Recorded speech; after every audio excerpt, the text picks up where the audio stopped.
Овде до мене Сузана Мицева, новинар во ТВ каналот ВЕС, дописник на Канал 5 и автор на 2 емисии, како што знам јас во ТВ канал ВЕС.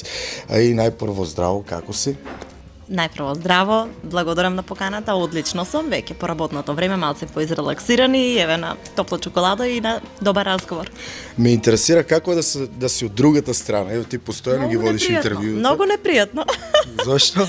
Мислам дека веќе ние научивме на комодитетот кој што го имаме кога си со микрофонот и некоја самодоверба имаш поголема, нели? Тој соговорникот е тој што на ти во гоган можеш да го вариш или да го печеш, меѓутоа кога си од оваа страна никогаш не знаеш што може како дополнително прашање да излезе, треба да си подготвен и мислам дека навиката е во најмногу е тоа што не блокира на некој начин. Ние сме научени секогаш да бидеме тие што прашуваат луѓето зад камерите, меѓутоа кога се најдеш во оваа ситуација, па малку е необично, не е дека кој знае што. Еве има разлика од соговорник до соговорник, нели?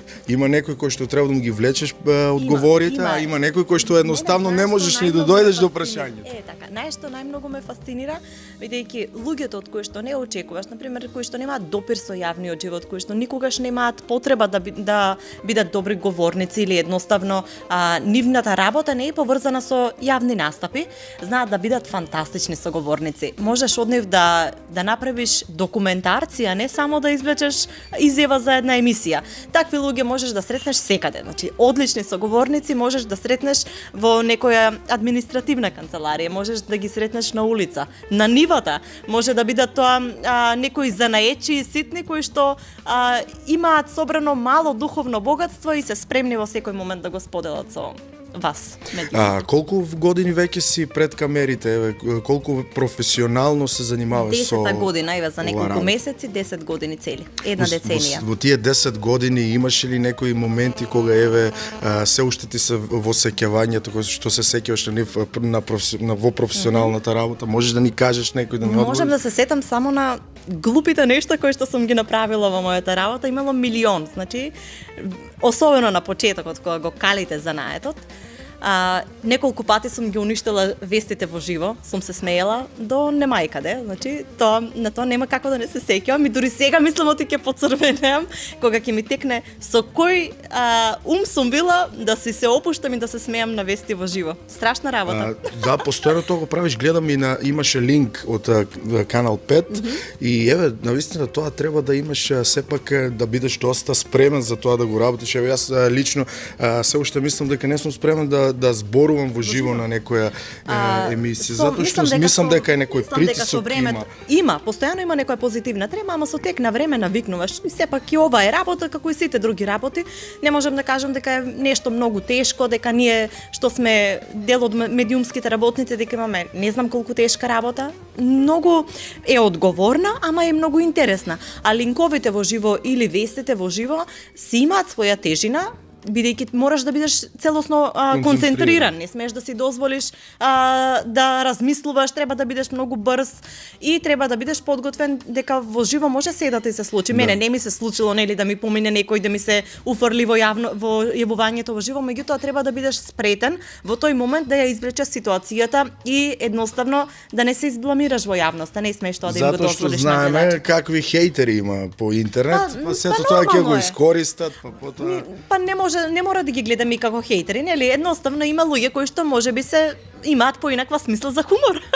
И тоа ќе го искористат, нормално е, ние не треба да им се лутиме, бидејќи ние како новинари едва и чекаме нешто интересно, нешто пикантно да се случи, па и да го објавиме на телевизија. Можеби тоа не е добро, нели? Постојано да се користат таквите скокотливи нешта за да се привлечува гледаност, меѓутоа во една таква слободна зона на пазар мора да се снаоѓаме. Од сите тие 10 години работно искуство, може да одвоиш некој прилог со кој се гордееш и со кој што се успела, еве, да му помогнеш на човекот за кој што бил наменет? Има неколку такви случаи.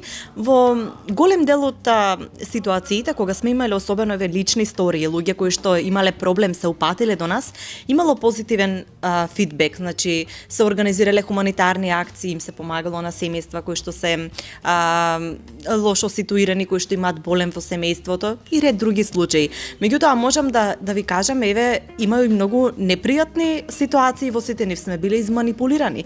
Има семејства каде што не им било дојдено до хуманитарна помош, меѓутоа успеале да ве прелажат, што јас сметам тоа е како мој минус, меѓутоа ни се случило.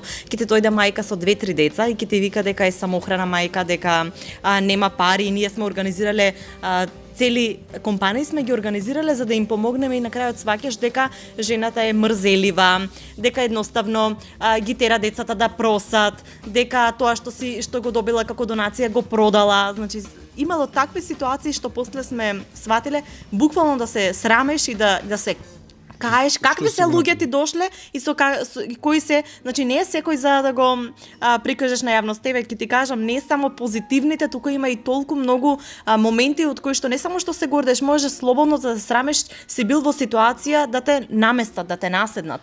Наместо да има благороден ефект, ти да бидеш во ситуација на утре други ден да сватиш дека си бил изманипулиран.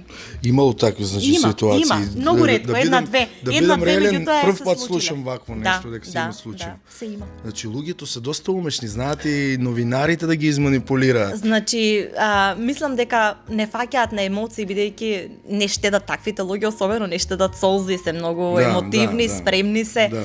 Актери, живи актери, меѓутоа еве, нека ние некогаш викаме нека биде од нас.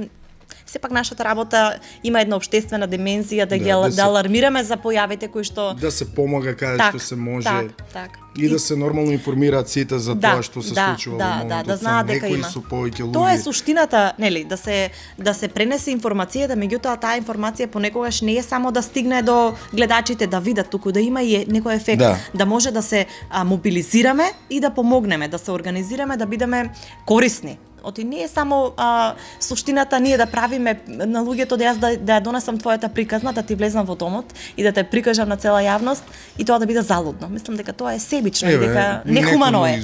Куќата му изгорела и само тоа се прикажува и никој не му. Им ги снимаш солзите, им ја снимаш болката и од тоа ако нема ефект, мислам дека е залудно целата работа. Ти си автор, реков, на 2 емисии од забавен карактер. Едната е Црвило, таа ти е постара, неколку години веќе таа десетина години, значи твојот почеток. Од самиот старт почна како додаток на она што го работиме, нели. Вестите се една работа, меѓутоа ТВ каналот Вест има и сопствена продукција и сметаме дека е многу битно да имаме сопствени емисии кои што ги продуцираме, да ја збогатиме програмата и така почна. И тоа е пред за девојките, за понежниот пол емисија. Да, за понежниот пол, иако ја гледаат и многу мажи, бидејќи имаме интересни прилози од она што се случува во светот, не само во светот на модата, туку и од шоу бизнисот, бизнисот, па многу интересни теми кои што си наоѓаат своји гледачи. Значи ти си автор комплетно на целата оваа емисија? На Црвило сум комплетен автор и работам со помош на колегите, се разбира, на снимателите, на монтажерите, меѓутоа како водител, како автор сум јас. И сега доаѓаме до она најновото кој што еве можеби има неколку недели, можем да кажам, така? Да, веќе подолг период го подготвуваме, меѓутоа венчање, така е? Така, подолг период го подготвувавме овој проект, меѓутоа еве веќе втора емисија треба да оди во етер сега во недела, венчанија емисија за свадбите, за венчавките, за сите тие теми што се пропратни во тој толку битен ден на младенците. Дали сакаат луѓето еве кога го имаат тој најсреќен ден во животот, еве да ги пренесат сите тие работи? Многу е пресно, засега немавме проблем. Имавме прекрасни соговорници, луѓе кои што не само што ги отвориле срцата, ги отворија и вратите на домовите, на свадбите. Бевме присутни во нивните забави, бевме таму, снимавме, разговаравме со нив и беше фантастично искуство. Меѓутоа не знам како ќе е понатаму. Се надевам дека ви упатувам апел сите оние кои што подготвуваат свадби, венчавки, кои што сакаат да бидат дел од емисијата, оние кои што сметаат дека ќе направат интересни обичаи, ние многу сакаме да им дадеме аспекти да се даде аспектот на обичаите, дека и младите струмичени покрај тоа што прават гламурозни свадби, ги одржуваат и обичаите, па еве нека се пријават во ТВ каналот Виз, во венчанија, да може да бидат дел од оваа емисија. И како се искали сето тоа, како почна?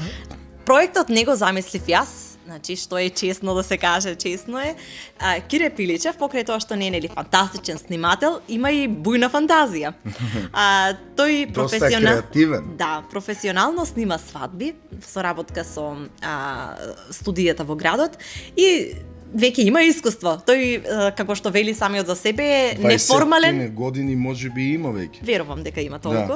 Да. Тој е еден начин, нели, снимателите ги знаат веќе сите обичаи кои што се запазуваат на свадбите. И се неофицијални церемонијал мајстори. И така од таму, од шега почна идејата. Најпрво требаше да ја реализира заедно со колешката Катерина Давчева. Меѓутоа, сега така испаднаа ситуациите, се најдов јас на располагање, ме праша, јас прифатив и почнавме заедно да ја разработуваме идејата, направивме една емисија, многу сум задоволна и горда сум на неа и сметам дека ќе биде многу добар проект. Сега одиме на втора, кога е терминот еве да знаат гледачите? Така, недела 20 часот, значи тоа ни е премиерниот термин и имаме уште 3 репризни изданија кои што во текот на неделата може да ги гледаат. Сега ти си мајка и веќе и на трето дете. Како наоѓаш време да имаш да бидеш новинарка на ТВ Канал Вест, да водиш 2 емисии од забавен карактер и нормално да бидеш дописник на Канал 5. Од каде таа енергија црпиш, како се снаоѓаш? Мислам дека вашиот сопруг помага тука? Семејството мора да има нели некоја убава соработка, да има разбирање и да, сите ние си помагаме. Сопругот на прво место, како татко на децата, нели? Меѓутоа, многу поздрав Димитар. Меѓутоа, ми помага многу се крва ми, мајка ми, значи знаат да бидат тука кога треба, иако еве сега излегувам само по неколку часа, добро се организирам од дома. Например, договарам интервјуа уште кога сум дома, ќе им се јавам на луѓето со кои што треба да комуницирам, ќе ги договориме интервјуата, моето излегување од дома да биде посветено исклучиво на работата, за да може да не трошам дел од драгоценото време. Мислам дека се е и навика, нели, ние веќе сме подолг период во оваа работа, сме на некој начин навикнати да работиме под притисок, за помалку време да се работиме повеќе работи. Сега некаде може да се случи нешто да не пристигнеш, да утнеш во квалитет, меѓутоа се надевам дека ви гледачите имаат разбирање дека сме растргнати на повеќе страни и понекогаш и да ни простат ако сгрешиме. Јас ти благодарам, Сузи, што одвои време еве да бидеш дел од нашиот шанк и ти посакувам многу успехи, многу успешни емисии. Нормално новата емисија Венчање еве да биде вистински хит и да ја гледат што повеќе луѓе, не само во Струмица и во регионот, затоа што телевизија ви се регионална телевизија. Се надевам дека и ќе има некој кој што ќе се јават и од Гевгелија, од Дојра. Тоа ни е целта. Фала што ти текна. Тоа ни е целта. Значи, како регионална телевизија ние не само што имаме обврска да го покриеме регионот, јас би сакала искрено. Ајде ќе ти ја продолжам уште малку, ќе ти одзем од времето. Минатата недела бевме во Радовиш покрај за работа за вестите и ни спомнаа дека имаат толку многу интересни обичаи за кои што ние не сме ни сониле. Значи, секој регион колку и да е близок, си има своји специфики кои што ги одделуваат граѓаните. Тоа е доста интересно да го видат останатите. Многу интересно. Јас не можев ни да го разберам, никогаш не сум слушнала за тие обичаи. Се надевам дека Радојшани ќе ни се јават и од Гевгели, од Богданци, од Дојран, па да може да ги снимеме. Чест ми беше што бев дел од Чанг. Ти благодарам уште еднаш. Благодарам и на тебе.